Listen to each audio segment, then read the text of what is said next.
So let's talk about, it doesn't matter cannabis, doesn't matter Unity Road. As you're looking for a franchise, here's a couple things based on my time in franchising that I think you should start with. A couple good questions to ask yourself. First of all, could I do this without the franchise? Would I even be able to get off the starting line? Would I be able to find the right location and set up these vendor relationships and do the marketing and the branding and the signage and the name and the loyalty and the training and the security and the banking and all of the processes that make business ownership complicated and success elusive? Could I even do it? And if so, what are the challenges that are going to help me? What are the challenges that are going to prohibit me, rather, that from having success? And would the experience of a franchisor help me avoid those pitfalls? And how costly are those mistakes going to be? And what is my risk tolerance of those mistakes?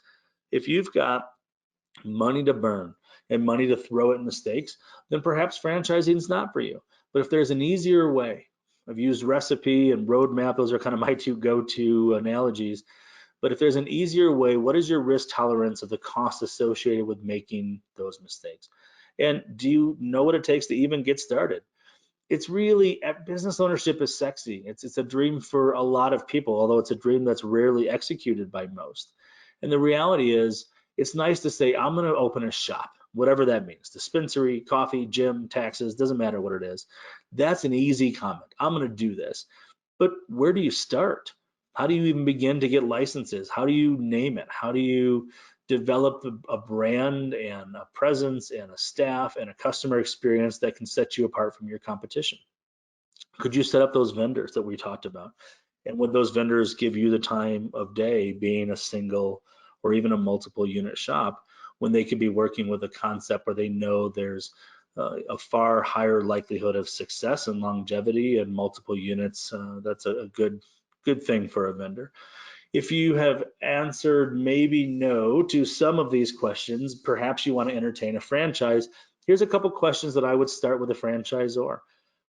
Why you? You've got all this advice. What gives you the right to give it? And what is your depth of bench? Are you franchising an idea, a theory that you want to test with my money? If so, run. Or do you have a depth of bench and proof of concept that you have been in this industry and you've been doing this long enough to warrant giving me a roadmap to avoid some of the pitfalls that I might otherwise run into? This one's a bit specific to cannabis. There's a lot of cannabis companies now, they're like, we're a franchise. Ask them for their franchise disclosure document. If they don't know what it is or they don't have one, run. If they do have one, it's a great way to do a side-by-side comparison on what the franchise has to offer: cost, fees, potential earnings, who they are and who they're not. Are your visions for the future aligned? What are their plans for growth? And I think this last one is really important. What is the process of evaluating potential franchisees? If the answer is if they can fog a mirror and write a check, there's no commitment there to protecting your investment, to protecting the brand, and making sure that they're only bringing on the right folks. So that's really important.